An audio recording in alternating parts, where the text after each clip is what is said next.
last year, and immediately she made a huge impact on students and staff alike. Her tremendous enthusiasm and positive energy have made her a natural and effective leader on campus. Susan has served in our student association as a student ambassador and volunteered much of her time welcoming new students to campus, planning and organising student events, and serving as a reliable voice for her fellow classmates.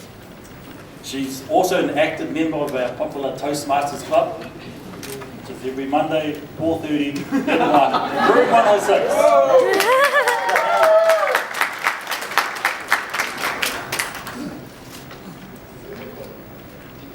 After completing her bachelor degree in hospitality and tourism management at Brigham Young University in Hawaii, Suzanne joined us to complete a graduate diploma in hotel management and graduates today with merit.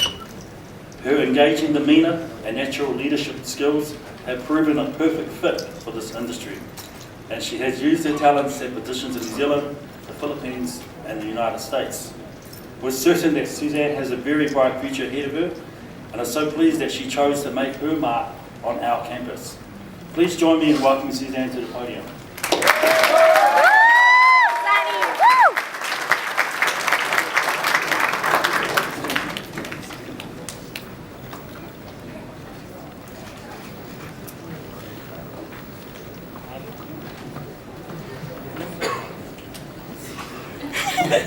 Thank you, Zani. That was quite overwhelming.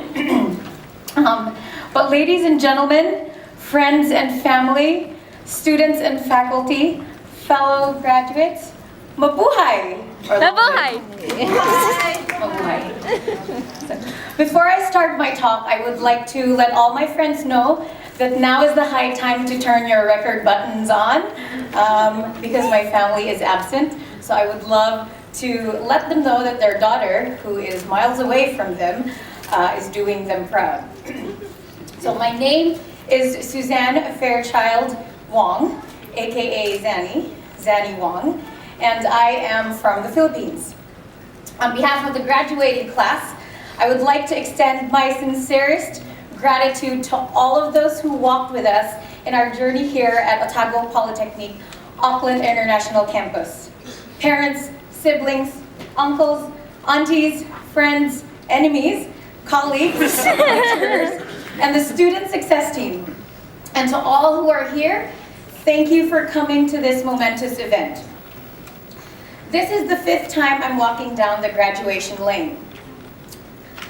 The first time was when I graduated kindergarten, then primary school, then secondary school, and then when I graduated from university.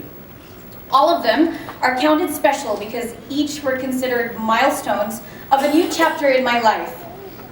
Hopefully though, the next graduation I attend would be when I finally graduate being single, so that my parents won't have to worry so much about me. Anyway, when I was in university back in Hawaii, I came across a graffiti on a skate park. It said, "Don't let your dreams be dreams."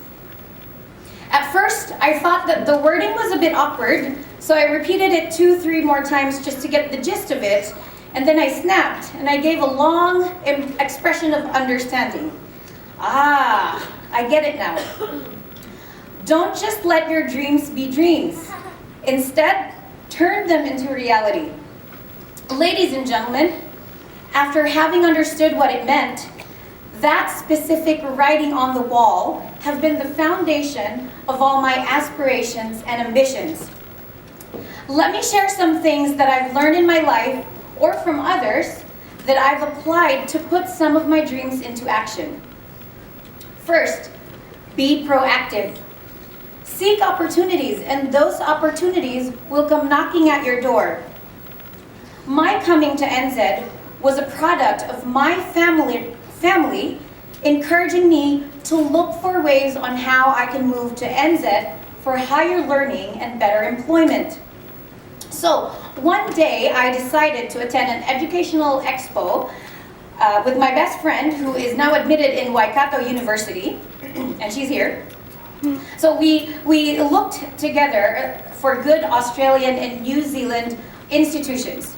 So that's when I met Freddie Variava. He's not here, but I hope I'm doing him proud. So now, after a year, I'm here delivering the speech. Thinking back, I would never forget my journey to NZ. It was not easy. After I met Freddie that day, I only had a month and a half to prepare, not to mention the financial preparation, which amounted nearly 2 million pesos. So you guys do the math on how much it is in NZ dollars. But my family and I were determined to make me the guinea pig and send me to NZ, so we worked hand in hand to act on the opportunity that presented itself to us. I also had a couple of friends in NZ at that time who I knew back when I was a university student. Then I contacted them to help me make sure that I had a place to stay when I was in NZ. So that brings me to my next point on how I am making my dreams into reality. Find friends for keeps and keep them. It is such a good feeling to be surrounded by people who, even with all of your differences in beliefs, background, and points of view, at the end of the day, join you for food and drinks and laugh with you about anything and everything under the sun. In my year here in OPAIC and NZ, I have found these people. We may not always be on the same wavelengths because we are just plain different from each other. But that's what makes it awesome and special. We argue, we support each other, and we lift each other up. Thank you. Thank you for challenging me and helping me intellectually, physically, emotionally, and spiritually. For keeping me company during the long nights when I'm completing my schoolwork. For all the all-nighters and almost all-nighters. For keeping me sane, especially in the most stressful of times. For helping me stay balanced even with the pressures of school and work and life in general. For being my home away from home. Lastly, to get to my final advice, let me share an excerpt from the Disney movie Tangled. Yes, you're not too old for Disney. And if you haven't watched it, I suggest you do so. In one part where Rapunzel's dreams of seeing the lanterns was only seconds away from happening, she asked a series of questions to the male protagonist, Eugene. Her first question was, what if it's not everything I dreamed it would be? Eugene answered, it will be. And what if it is? What do I do then? She exclaimed. And Eugene replied with, well, that's the good part, I guess. You get to go find a new dream. This, friends, is my final advice. Don't stop. When your dreams go awry, don't stop. Although, I did stop dreaming about the Wall of Fame after getting a big fat curve as a grade for Harry Toozle's strategic management class.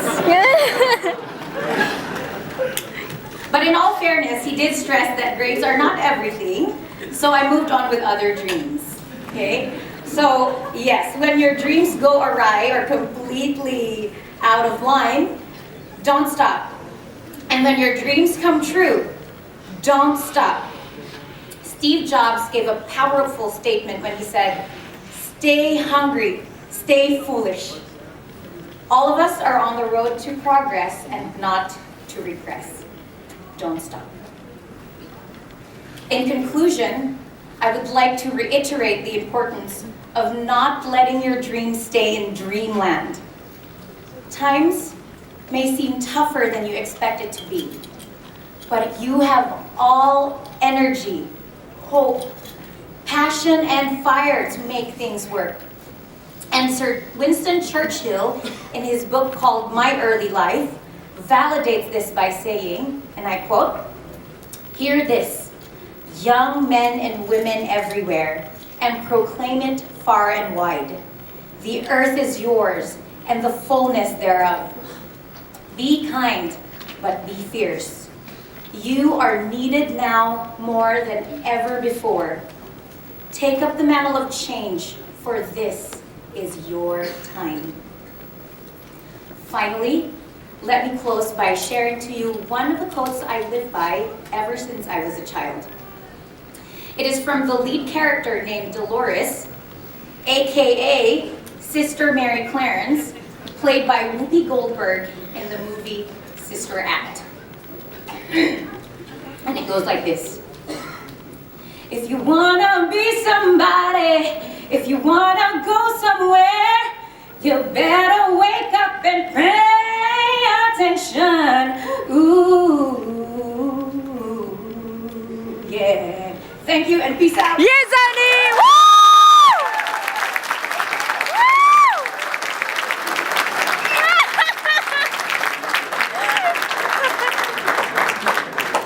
Then we want to present you with some flowers.